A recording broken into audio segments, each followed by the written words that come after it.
Licenciu na lietajúce auto Aircar kúpili Číňania. 7-miestna suma pomôže pri vývoji ďalšieho prototypu. Momentálne auto čaká certifikácia pre čínsky trh. Lietajúce auto dokáže preletieť 1000 km rýchlosťou 300 km za hodinu bez ohľadu na vybudovanú infraštruktúru.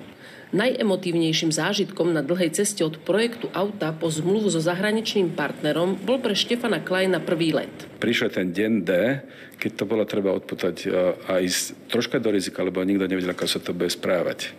Ten let potom prebiehal celkom dobre. Nakoniec mal som tam ten padak, takže rýchle som vystúpal do 300 metrov, kde už to vlastne umožňovalo akoby aj iný typ kvázi záchrany. Keď je to auto, tak je to skutočne dobré a pekné auto.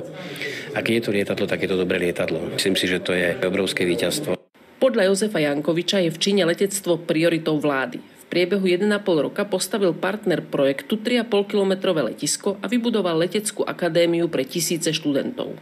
Oni stavajú obrovské množstvo malých 800-metrových letísk práve pre všeobecné letectvo.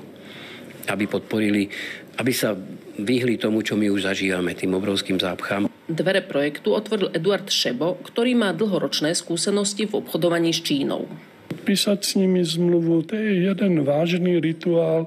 Sa dohodnete napríklad na zmluve a na druhý deň prídete a poviete, že teda dobre a už tam je zmena. Prepokladáme 2 až 3 roky, dostaneme certifikát a začneme v seriálne výrobu a predávať. Vývoj Aircar bude aj po predaji licencie naďalej pokračovať. Jeho tvorca chce vyvinúť hybridné pohony aj nové spôsoby premeny z auta na lietadlo a späť.